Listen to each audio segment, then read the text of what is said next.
भाग 15। अभी तक आपने सुना कि लोरी सिया की पॉपुलैरिटी को देखकर जल रही है और बहुत ज्यादा गुस्से में है। सीक्रेट मैगजीन की सक्सेस पार्टी में ही सिया को एक फ्रेंच मेकअप ब्रांड के लिए ब्रांड एम्बेसडर अनाउंस किया जाता है। ये सुनकर करण चौंक जाता है। करण सिया पर गुस्सा करता है, लेकिन सिया उसे बताती है कि बोर्ड ऑफ डायरेक्टर्स की हामी के बाद ही सिया ने इस प्रोजेक्ट को अपने हाथ में लिया है। ये सुनकर करण चौंक जाता है। आइए अब आगे सुनते हैं। दरअसल स्टार किंग कंपनी के बोर्ड ऑफ डायरेक्टर्स करण के इस रवैये से बिल्कुल भी खुश नहीं थे कि वो हर जगह पर लोरी को क्यों सपोर्ट करने के लिए सिया को परेशान कर रहा था। हर कोई ये समझ रहा था कि करण जानबूझकर सिया को परेशान कर रहा है, और तो और सिर्फ कंपनी के इंटरनल मैटर्स में ही नहीं, कंपनी के बाहर पब्लिक इवेंट्स में भी। और क्योंकि अब सिया इंटरनेशनल ब्रांड के साथ काम करने वाली है, ये कंपनी के लिए बहुत ही गर्व की बात है। और अगर अब करण उसको परेशान करेगा तो कंपनी के जो बोर्ड ऑफ डायरेक्टर हैं वो करण को ऐसा नहीं करने देंगे। और सबसे बड़ी बात ये कि उन्हें लोरी से बहुत उम्मीदें थी, पर जहां वो सब ये सोच रहे थे कि जब लोरी वापस लौटेगी तो एक टॉप मॉडल बन चुकी होगी, पर यहाँ तो लोरी के बारे में कोई बात ही नहीं कर रहा था। उन लोगों ने लोरी को सुपर मॉडल बनने के लिए भेजा था, उसके लिए अपना पैसा इन्वेस्ट किया था, पर अब तो ऐसा लग रहा है कि उन लोगों ने अपना पैसा और समय दोनों बर्बाद कर दिया। सिया लोरी से इतना आगे निकल चुकी थी कि लोरी उस जगह तक पहुंच भी नहीं पाएगी। कविता ने गुस्से से सिया की ओर देखा और मन ही मन ये सोचने लगी कि जब वो लोग आराम फरमा रहे थे उस समय पर सिया ने काम में लगकर उसने अपने और लोरी के बीच की दूरी को इतना बढ़ा दिया है कि अब लोरी उस तक चाह कर भी नहीं पहुंच सकती है। और ऐसा पहली बार हुआ था कि एक मैनेजर के तौर पर एक आर्टिस्ट को कैसे संभाले उसे समझ नहीं आ रहा था। वैसे तो डायना को सिंपल सी सक्सेस पार्टी और डिनर चाह रही थी, पर स्टार किंग के लोगों की वजह से ये युद्ध का मैदान बन चुका था, इसीलिए डायना को सिक्योरिटी गार्ड बुलाने पड़े। गार्ड्स को अपनी ओर आता देखकर कविता ने कहा, इसकी कोई जरूरत नहीं है, हम खुद बाहर चले जाएंगे। तीनों जैसे ही बाहर निकले, लोरी अपने आप को संभाल नहीं पाई और वहीं रोड पर घुटने के बल बैठकर रोने लग गई। ये सब चीजें राजवीर ने देखी जो सिया को लेने आया हुआ था और चुपचाप एक कोने में अंधेरे में छुपकर खड़ा हुआ था। उसने लोरी का वीडियो फोन पर रिकॉर्ड कर लिया और मन में सोचा, अभी तो एक छोटे से झटके से यहाँ रोड पर पड़ी हुई हो, अभी तो बहुत बड़ी लड़ाई बाकी है। राजवीर सब कुछ अपनी आंखों से देख रहा था। उसे समझ में आ रहा था कि इन लोगों की किस्मत बहुत खराब है। तभी राजवीर ने पीयूष को फोन किया और कहा, इस कविता के बारे में सारी डिटेल्स पता करो, ये किस कंपनी में काम करती है, कहाँ रहती है, सब कुछ। आखिर इसने वैसे भी सिया को परेशान किया है, लौटते लौटते कुछ इसके लिए भी करना तो बनता है ताकि ये जिंदगी भर याद रखे। तभी राजवीर ने सोचा कि सिया इन लोगों के खिलाफ अपनी लड़ाई तो जीत चुकी है, तो अब मैं उसकी कोई मदद नहीं कर रहा हूँ तो मैं कोई गलती कर रहा हूँ। इन तीनों के पार्टी से निकल जाने के बाद सिया सबके साथ मिलजुल कर हंसी मजाक कर रही थी और सबके साथ पार्टी एंजॉय कर रही थी, लेकिन वो राजवीर को बहुत ज्यादा देर इंतजार नहीं कराना चाहती थी। इसीलिए उसने डायना से बहाना किया कि उसकी तबीयत कुछ ज्यादा अच्छी नहीं लग रही है, इसलिए वो जाना चाहती है, और वो पार्टी से निकल गई। तीनों जैसे ही बाहर आए तो राजवीर उसे एक अंधेरे कोने में खड़ा दिखाई दिया। सिया ये सोचकर आश्चर्य में थी कि एक ऐसा इंसान जो पार्टी का अट्रैक्शन होता है, पर उसके लिए अंधेरे कोने में वीराने में खड़ा हो जाता है। राशि और मीरा दोनों उन दोनों के बीच में कबाब में हड्डी नहीं बनना चाहते थे, इसलिए वो दोनों ने अपने लिए टैक्सी बुला ली और सिया जाकर राजवीर के साथ गाड़ी में बैठ गई। राजवीर ने जैसे ही उसकी ओर देखा, ड्रेस स्लीवलेस होने की वजह से उसके कंधे खुले हुए थे और ठंडे हो रहे थे। राजवीर ने कहा, क्या तुम राशि को नहीं बोल सकती थी कि घर से निकलने से पहले तुम्हारे लिए एक जैकेट ले ले? और ये कहते हुए उसने अपना कोट निकालकर सिया को पहना दिया। सिया ने मुस्कुराते हुए कहा, अगर मैं राशि को जैकेट लेने के लिए कह देती तो ये कोट मुझे कैसे मिलता? और वैसे भी राजवीर ओबेरॉय का कोट किसी को भी ऐसे ही थोड़ो ना मिल जाता है, बहुत किस्मत वालों को मिलता है। तीनों जब घर पहुँचे तो घर वो नहीं रहा जैसा वो छोड़कर गए थे। घर का नक्शा एकदम बदल चुका था। पूरा घर फूलों से और खुशबूदार मोमबत्तियों से सजा हुआ था। ये देखकर सिया की आवाज भर गई और गला रुंध गया। उसने धीरे से राजवीर से कहा, आराम नहीं कर सकते थे? थोड़ा आराम कर लेते। अभी हमें कल वापस जाना है, उसके बाद वहाँ जाकर काम में ही बिजी हो जाने वाले हो। सिया मन ही मन सोचने लगी थी, इस सब में वो राजवीर का तो बिल्कुल भी ध्यान नहीं रख पा रही थी। राजवीर ने कहा, ठीक है, अगर बदले में ही कुछ करना चाहती हो तो मुझे मसाज दे दो। सिया खुशी खुशी इसके लिए तैयार हो गई और जब कमरे में पहुंची तो उसने कहा, आगे से मैं आपका ध्यान रखूंगी। राजवीर, वैसे मुझे तुम्हारा ध्यान रखने की जरूरत है। अपने आप को देख रही हो, जब से यहाँ आई हो तुम्हें ठीक से सोने तक को नहीं मिला है। बैठो, मैं तुम्हारे पैरों की मसाज करता हूँ।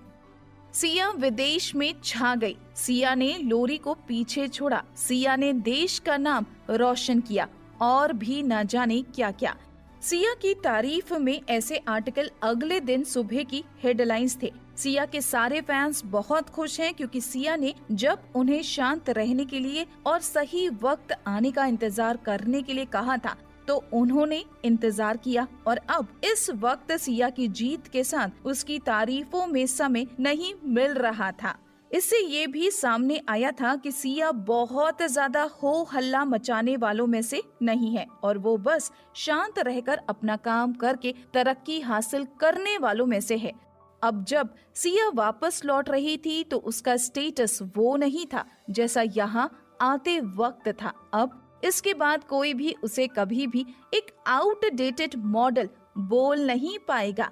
वहीं लोरी बहुत ही बेइज्जत हो चुकी थी और वो इसलिए हुआ था क्योंकि उसके बारे में इतनी बड़ी बड़ी बातें जिनको पूरा कर पाना लोरी की प्रतिभा के परे था और तो और उसे सुकन्या सक्सेना तक के बराबर का बता दिया गया था। सब कुछ सुनकर कविता और लोरी को इतना गुस्सा आया कि उनकी नजरों में जो सामान आया उन्होंने पटक के तोड़ दिया। इन दोनों को सामान तोड़ता देखकर करण ने गुस्से में कहा, अब बस करो, बहुत हो गया, तुम दोनों सामान तोड़ना बंद करो। बुरा तो करण को भी लग रहा था पर वो इन दोनों से थोड़ा ज्यादा दुखी है क्योंकि स्टार किंग कंपनी के बोर्ड ऑफ डायरेक्टर्स उससे पहले ही वार्निंग दे चुके थे कि वो बात बात पर लोरी का जो साथ और लोरी को इस तरीके से प्रमोट कर रहा है वो गलत है। पर करण तो प्यार में पागल था, उसने बात मानी नहीं और अब जबकि लोरी उम्मीदों पर खरी नहीं उतर पाई तो वो ये सोच रहा है कि वो वापस जाकर उनको क्या जवाब देगा और कैसे उनका सामना करेगा। करण को कुछ भी समझ नहीं आ रहा था। इस समय उसका दिमाग भी कुछ बंद हो चुका था। तभी कविता ने कहा, क्या हम मम्मी की मदद लें? करण, मम्मी की? इस समय मैं कुछ भी नहीं करूँगा। करण ने कभी भी अपनी माँ का जिक्र नहीं किया था क्योंकि उसके पिता की मौत के बाद उसकी माँ ने एक फेमस डायरेक्टर से शादी कर ली और तब से उनका परिवार टूट गया। करण कोई बात नहीं करना चाहता था। उसने कहा, अभी नहीं, जाने के बाद देखता हूँ मुझे क्या करना है। कविता करण की आवाज में गुस्सा समझ सकती थी, इसलिए उसने करण से कहा, मुझे उम्मीद है तुम्हें ये तो नहीं लग रहा है कि ये सब कुछ मेरी वजह से हुआ है। मैंने कुछ नहीं किया और जो भी किया है वो तुम दोनों के लिए किया है। मुझसे ज्यादा तुम्हें सिया पर गुस्सा होना चाहिए, उसने ऐसी हरकत की है। कविता अभी बोल ही रही थी कि तभी उसके हाथ में उसका फोन बजने लगा। फोन उसके ऑफिस से था। एक गर्व म्यूजिक बैंड जिसको कविता मैनेज कर रही थी, उसे एक रात क्लब में ड्रग्स करते हुए पकड़ा गया और जब ये सब कुछ हुआ उस वक्त कविता गायब थी, क्योंकि उसके पास में अपने काम के लिए समय ही कहाँ था। वो तो दूसरों की जिंदगी में ज्यादा बिजी थी। ऑफिसर, आज से काम पर आने की कोई जरूरत नहीं है। मैंने तुम्हारा काम से निकाले जाने का लेटर तुम्हें भेज दिया है और अब मैं ये देखूंगा कि तुम जैसी लापरवाह औरत को कहीं भी काम ना मिले और तुम्हें पूरे अमेरिका में ब्लैकलिस्ट किया जाए।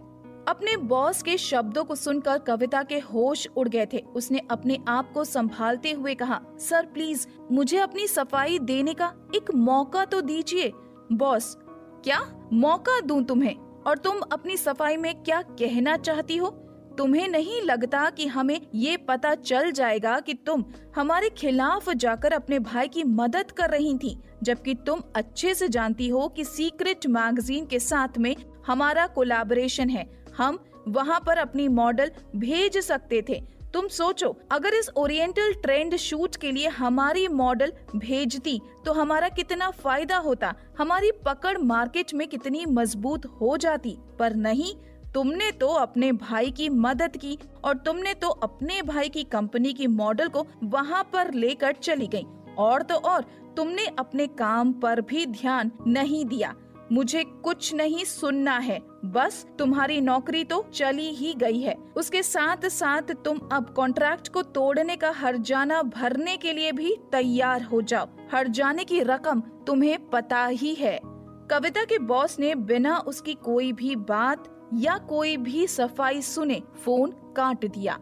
कविता बिखर कर जमीन पर गिर गई और उसके मुंह से सिर्फ एक ही शब्द निकल रहे थे, सब खत्म हो गया। मैं खत्म हो गई, मेरा करियर खत्म हो गया, सब कुछ खत्म हो गया।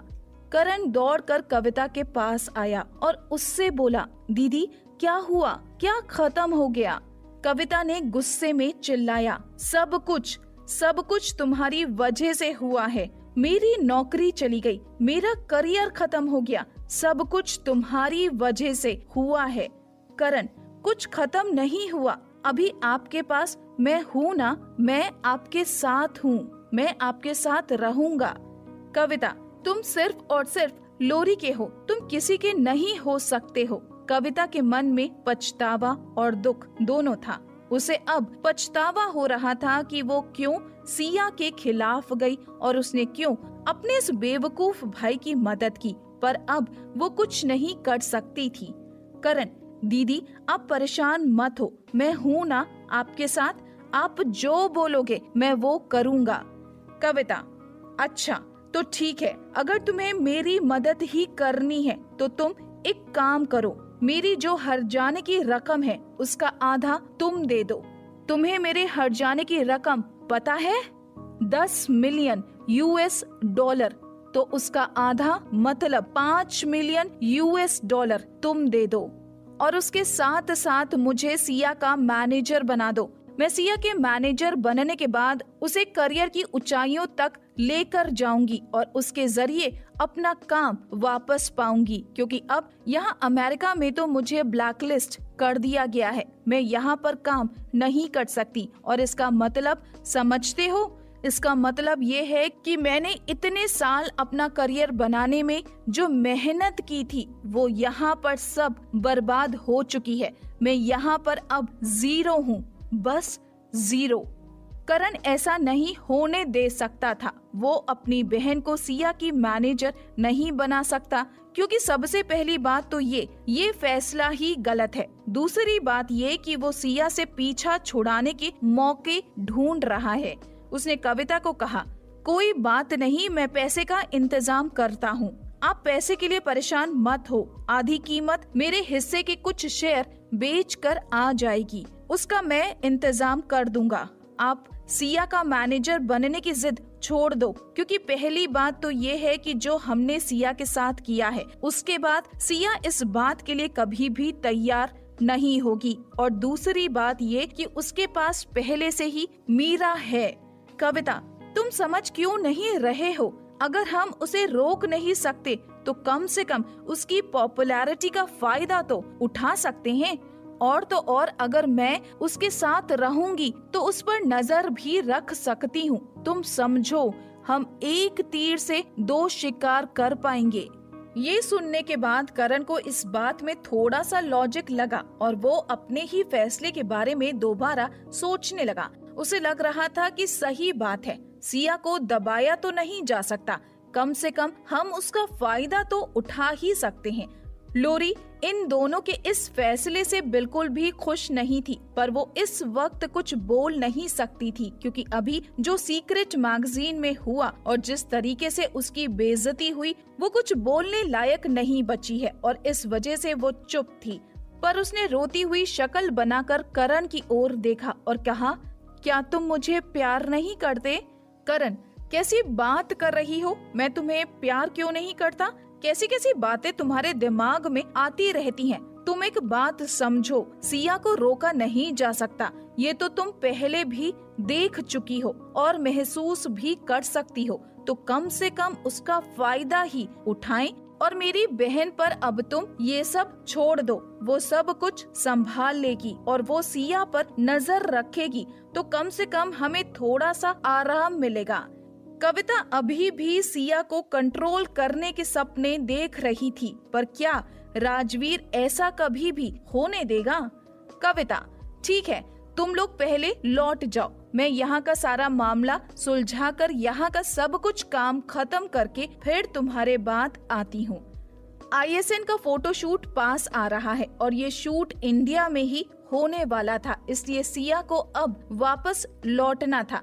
पर अच्छी बात ये थी कि इस बार उसे करण और लोरी के साथ नहीं लौटना पड़ेगा। मीरा उसके पास आई और उससे कहा, तुम्हें पता है आज ही वो दोनों भी लौटने वाले हैं। सिया, तो तुम्हें पता है ना कि तुम्हें क्या करना है? दरअसल पिछली बार सिया गई थी तो एयरपोर्ट पर उसके खिलाफ लोरी ने बहुत सारे लोगों को खड़ा किया था और अच्छा खासा तमाशा खड़ा करवाया था, पर इस बार तो सिया के फैंस ने उसके वेलकम के लिए एक प्रोग्राम ऑर्गेनाइज किया है जो वो एयरपोर्ट पर ही करने वाले हैं। तभी पीछे से राशि आई और आकर कहा, तुमने अभी तक इस खबर का इस्तेमाल नहीं किया कि लोरी प्रेग्नेंट है। मीरा, क्या लोरी प्रेग्नेंट है? मीरा को दरअसल अब तक ये नहीं पता था कि लोरी प्रेग्नेंट है। सिया, हाँ मुझे पता है, वो इतने समय से टॉप 10 मॉडल कंपटीशन का इंतजार कर रही थी और तुम्हें तो ये पता ही होना चाहिए कि टॉप 10 मॉडल कंपटीशन का सबसे बड़ा क्राइटेरिया यही है कि प्रेग्नेंट औरत इस कंपटीशन में हिस्सा नहीं ले सकती। राशि, तो तुम किस बात का इंतजार कर रही हो, बता दो। सिया, नहीं, लोरी एक घटिया इंसान है, वो किसी भी हद तक जा सकती है इस कंपटीशन को जीतने के लिए। अगर उसे कुछ नहीं मिला तो वो अपना अबॉर्शन भी करवा सकती है, इसलिए पहले उसे कंपटीशन जीत जाने दो। स्टेज पर जब वो अवार्ड ले रही होगी ये खबर मैं उस वक्त लीक करूंगी, और वैसे भी हाथ आकर छिन जाने वाली चीज में ज्यादा दर्द होता है। सिया ने न्यूज़पेपर में कविता की कंपनी से निकाले जाने की खबर पढ़ी और उसमें जो कंपनी ने सबसे बड़ी उसकी गलतियां लिखी थी उसमें था कि उसने अपना कॉन्ट्रैक्ट तोड़ा है और अब उसे लंबा चौड़ा हर्जाना भी देना होगा। ये खबर पढ़ते ही सिया का चेहरा अचानक से राजवीर की ओर मुड़ गया और उसने सोचा, ये आदमी खुद को बिल्कुल नहीं संभाल सकता। पूरे रास्ते राजवीर ने सिया का हाथ थाम रखा था। उसे पता था कि इसने लोरी को पीछे छोड़ा है, पर वो ये भी जानता था कि सिया लोरी को पूरी तरह से बर्बाद होते देखना चाहती है। सिया लोरी को उस हद तक पहुंचाना चाहती है कि करण उसे अपने आप से अलग कर दे और लोरी को छोड़े जाने के दर्द का एहसास हो। खैर, सिया के चेहरे पर एक छोटी सी हंसी लाने के लिए राजवीर ने अपना फोन निकाला और फोटोज देखने लगा और उसके बाद उसने अपना फोन मीरा को दिया और कहा, इसे इंटरनेट पर डाल दो। फोटो में लोरी अपने घुटने के बल बैठी हुई थी। ये वही फोटो थी जो उसने कल रात को खींची। बिल्कुल टूटी हुई लोरी घुटनों पर जमीन पर बैठी हुई है। फोटो देखकर दोनों मीरा और राशि के चेहरे पर एक मुस्कुराहट आ गई, क्योंकि वो दोनों ये जानते थे कि ये कपल एक दूसरे पर जान देते हैं। जैसे ही ये सारे लोग एयरपोर्ट पहुंचने वाले थे, एयरपोर्ट पहुंचने से ठीक थोड़ा पहले राजवीर ने कार रुकवाई और सिया की ओर देखते हुए कहा, हम साथ में नहीं देखे जा सकते हैं। मैंने तुम्हारे लिए पीछे एक और गाड़ी बुलवा रखी है, जाकर तुम तीनों उसमें बैठ जाओ। अभी यहाँ पर क्योंकि ओरिएंटल ट्रेंड हिट रहा है, इसलिए सब तुम्हें पहचानते हैं। हम दोनों का साथ में देखा जाना तुम्हारे करियर के लिए ठीक नहीं होगा। सिया को बुरा लग रहा था और उसे गिल्टी फील हो रहा था कि वो राजवीर की पत्नी होने के बावजूद भी लोगों के बीच दोनों साथ में नहीं दिख सकते, और तो और कई बार उन्हें बिल्कुल एक दूसरे से अनजान की तरह बिहेव करना पड़ता था। राजवीर, तुम जाओ, मैं तुम्हारा फर्स्ट क्लास के केबिन में इंतजार करूंगा। सिया, आप मेरा इंतजार करना और तब तक करना जब तक मैं आपके लेवल पर ना पहुंच जाऊं। जिस दिन मैं तुम्हारे लेवल पर पहुंच जाऊंगी, उस दिन मैं खुद सारी दुनिया को बताऊंगी कि मैं तुम्हारी पत्नी हूं और हम एक ऐसा शादीशुदा जोड़ा है जो एक दूसरे पर जान देते हैं। वैसे राजवीर का वश चलता तो सिया को अपने घर में वो छुपा देता ताकि उसे कोई और भी देख ना सके, पर वो ये भी जानता है कि सिया सुपर मॉडल बनने के लिए ही पैदा हुई है। राजवीर अच्छे से जानता था कि सिया का ओहदा अभी वो नहीं था जैसे पहला था जब वो आई थी। अब यहाँ पर सिया के फैंस बढ़ चुके हैं और सिया के फैंस ने अगर उसे घेर लिया तो उसे देरी हो सकती है या थोड़ी बहुत समस्याएं भी हो सकती थी। इसलिए उसने पहले ही 4 बॉडीगार्ड को एयरपोर्ट पर लाकर रखा था। सिया जैसे ही अंदर आई, फैंस उसका नाम लेकर चिल्लाने लगे, सिया तुम बहुत अच्छी हो, तुम्हारे फोटोज बहुत अच्छे हैं, हम तुम्हें बहुत पसंद करते हैं और भी बहुत कुछ। सारे फैंस सिया को इस तरीके से आवाजें लगा रहे थे। सिया ऐसे ही थोड़ा आगे बढ़ी जहां पर कम लोग थे। उसने वहां अपने फैंस के साथ बहुत सारे फोटो खिंचवाए, उनको ऑटोग्राफ दिया और जैसे ही भीड़ बढ़ने लगी, राजवीर के भेजे हुए बॉडीगार्ड ने उसके लिए रास्ता बनाया। तभी मीरा ने बीच बचाव किया और फैंस को जाकर कहा कि सिया को काम की वजह से ज्यादा आराम करने का मौका नहीं मिला है। मुझे उम्मीद है आप लोग समझ सकते हैं कि उसे थोड़े आराम की जरूरत है। ये कहकर राशि और मीरा सिया को टर्मिनल की ओर ले गईं। जैसे ही वो लोग पहुँचे, वेटिंग लाउंज में सिया बैठकर इंतजार करने लगी। राजवीर उससे 2 लाइन आगे बैठा हुआ था। राजवीर के हाथ में सीक्रेट का लेटेस्ट एडिशन था। राजवीर जब मैगजीन देख रहा था, उसके बाजू में बैठी एक महिला ने कहा, बेटा जब ये मैगजीन देख लोगे और तुम इसे पढ़ चुके होगे तो क्या प्लीज तुम मुझे ये दे सकते हो? मैं ये बहुत टाइम से पढ़ना चाह रही थी, पर ये इतनी ज्यादा फेमस हो गई है कि मुझे मिल ही नहीं पाई। राजवीर, जी बिल्कुल। सिया उसे पीछे बैठकर देख रही थी और उससे पूछना चाहती थी कि अपनी बीवी की फोटो वाली मैगजीन हाथ में लेकर कैसा लग रहा है। सिया ने अपना फोन निकाला और राजवीर को मैसेज किया, पीछे से बहुत हैंडसम लग रहे हो। राजवीर, घर चलकर पीयूष को बोलना कि तुम्हारे हाथ वाली फोटो में किसी और की जगह पर मुझे खड़ा कर देगा, तब ऐसा नहीं होगा कि कोई नोटिस ना कर पाए। सिया, मिस्टर ओबेरॉय आप ऐसा नहीं कर सकते। अगर आपने ऐसा किया तो कोई मुझे नहीं देखेगा। ये पढ़कर राजवीर के चेहरे पर मुस्कुराहट आ गई और उसने सिया को मैसेज किया, मैं पीछे मुड़कर तुम्हें देखना चाहता हूँ। ये पढ़कर सिया की आंखें भर आईं, पर वो कुछ कर नहीं सकती थी। पर तभी उसकी फ्लाइट की बोर्डिंग का अनाउंसमेंट हो गया और सिया उठकर आगे निकल गई। अब सिया आगे आगे चल रही थी और राजवीर ने उस महिला को मैगजीन दी और वो भी उठकर सिया के ठीक पीछे पीछे चल दिया। इस तरह से राजवीर को पीछे मुड़कर देखने की जरूरत नहीं है। दरअसल राजवीर चाहता तो आराम से वीआईपी लाउंज में बैठकर इंतजार कर सकता था, पर वो कॉमन लाउंज में बैठकर सिया के लिए इंतजार कर रहा था। जब चेकिंग पॉइंट पर दोनों पहुंचे, उस समय पर पीछे भीड़ में खड़े बहुत सारे लोग आगे जाकर सिया से बात करना चाह रहे थे, ऑटोग्राफ लेना चाह रहे थे। पर उन्हें ये नहीं पता था कि राजवीर जानबूझकर सिया के लिए रास्ता रोक कर खड़ा है और तब तक वहीं पर खड़ा रहा जब तक सिया फर्स्ट क्लास के केबिन में चली नहीं गई, और तब तक उसने अंदर किसी को चेकिंग प्रोसेस के आगे जाने ही नहीं दिया। और वो ऐसा क्यों ना करता? आखिर उसका पति है, उसकी रक्षा करना राजवीर का धर्म है और राजवीर ये अच्छे से करना जानता भी है। ऑनलाइन लोरी एक मजाक बन चुकी थी। उसे तरह तरह की मॉडलों के साथ कंपेयर किया जा रहा था। एक तरफ मॉडल्स के फोटो थे जो अलग अलग शोज में गई हुई थी और दूसरी तरफ लोरी का एक ही फोटो था, वही घुटने के बल बैठा हुआ, और नो अटेंशन एक उसके लिए टैगलाइन बन चुकी थी।